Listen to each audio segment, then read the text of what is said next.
Welcome to my class. आज हम class 4 के हिंदी सब्जेक्ट का दूसरा अध्याय पढ़ेंगे। आज का हमारा दूसरा अध्याय है अतिथि। राजेंद्र एक मेहनती किसान था। वह बहुत मेहनत करता, लेकिन तब भी गरीबी थी कि जाने का नाम ही नहीं लेती थी। एक बार उसने साहूकार से कर्जा लेकर गेहूं की फसल उगाई। खेत में बहुत अच्छी फसल हुई थी। कुल मिलाकर 6 बोरे गेहूं निकला था। वह अच्छी फसल की खुशी मना ही रहा था कि जमींदार के कारिंदे आए और 3 बोरे गेहूं के उठाकर चलते बने। राजेंद्र को दुख तो बहुत हुआ, लेकिन करता भी क्या, जमींदार को तो आधा हिस्सा देना ही था। सोचा कि चलो 3 बोरे गेहूं में हमारी पत्नी का गुजारा आसानी से हो जाएगा। तभी लाठी फटकारता हुआ साहूकार आया और गेहूं के बाकी 3 बोरे उठाकर चलता बना। अब तो घर पर खाने को भी अनाज नहीं बचा था। उसने गेहूं से निकले भूसे को बेचकर थोड़ा अनाज खरीद लिया।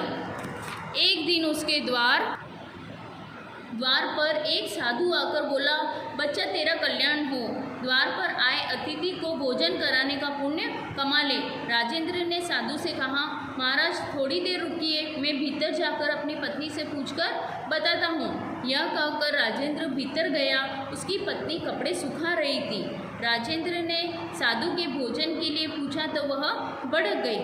पत्नी बोली, घर में अनाज का एक दाना तक नहीं है। उपज की सारी फसल तो चली गई। आधी साहूकार ने ले ली, आधी जमींदार के कारिंदे उठाकर ले गए। भूसा बेचकर खुद थोड़ा सा अनाज खरीदा था। उससे किसी तरह वैशाख का महीना तो पार हो गया। जेठ के महीने के लिए हंडिया में सिर्फ आध सेर आटा पड़ा है।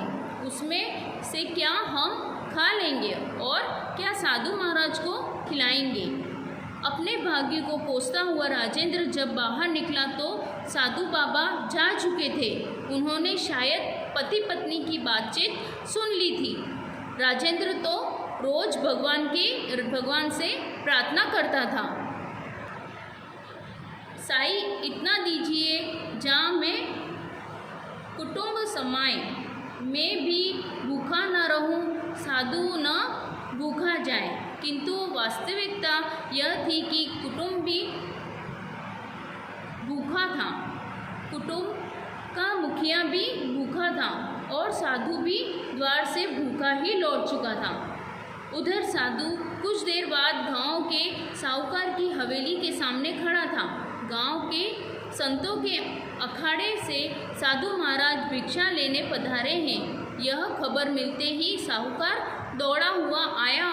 चरण छूकर साहूकार उनको भीतर ले गया।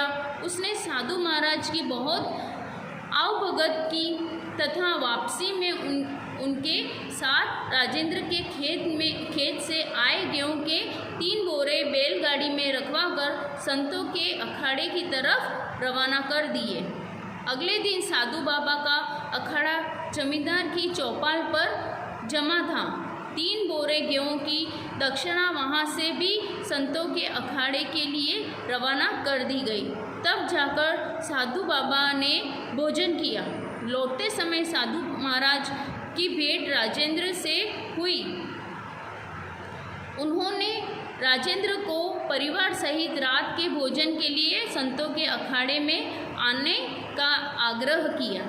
रात को जब संतों के अखाड़े में राजेंद्र भोजन कर चुका, तब साधु बाबा ने उसे एक कमरे में ले जाकर गेहूं के 6 बोरे दिखाए और कहा, हे अन्नदाता, जरा पहचानिए, क्या यह आपका ही अनाज है।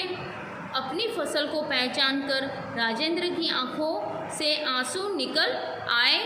वह बोला, बाबा, अब यह मेरा अनाज कहाँ रहा। मेरी फसल तो साहूकार और जमींदार के कारिंदे उठाकर ले गए थे। यह तो आपको मिली हुई दक्षिणा है। अपने आंसू पोंछकर बाबा बोले, अरे पगले, तू हमारा अन्नदाता है। तू अगर अनाज न उगाएगा तो वे जमींदार, साहूकार और हम साधु सब भूखे मर जाएंगे। ऐसे में तुझे भूखा रखकर अगर हम साधु लोग इस चोरी डकैती के अन्न को ही खाएंगे तो इससे बड़ा अपराध और क्या होगा। अगर तू इस अन्न को वापस ना लेगा तो यह हमारे पूरे साधु जीवन के लिए भी धिक्कार होगा। साधु बाबा के इन वचनों को सुनकर राजेंद्र धन्य धन्य हो गया। उसने साधु बाबा के चरण छू लिए। अभी वह बाबा की कृतज्ञता के बारे में सोच ही रहा था कि बाबा फिर बोले, और हाँ, अब आगे से फसल उगाने के लिए किसी से कर्ज मत लेना। प्रभु ने बाबा को बहुत कुछ दिया है। मैंने इस माया से पीछा छुड़ाने के लिए ही संन्यास लिया था, लेकिन यह है कि मुझे छोड़ ही नहीं रही है। अगर मैं तेरी कुछ मदद कर सका तो मुझे लगेगा कि मेरा साधु जीवन धन्य हो गया।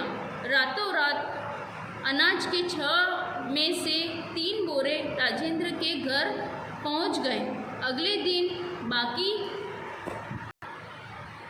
बाकी 3 बोरे गेहूँ मंडी में बेचकर राजेंद्र अपनी पत्नी के लिए साड़ी और चूड़ियाँ लेकर जब घर लौट रहा था तो उसका चेहरा खुशी से दमक रहा था। देवताओं के मुख पर तेज की बात तो कहानियों व कथाओं में अक्सर सुनी जाती है, किंतु अन्नदाता के मुख पर तेज का यह दृश्य बहुत ही दुर्लभ था। इस अध्याय के शब्दार्थ हैं: कारिंदे, नौकर, भड़क उठी, गुस्सा हो गई, कुटुंब, परिवार, आग्रह, प्रार्थना, अन्नदाता, अन्न को उगाने वाला, देवता अर्थात किसान, अतिथि, मेहमान, साई, प्रभु, आवभगत, आदर, सत्कार, दमक, चमक। Thank you.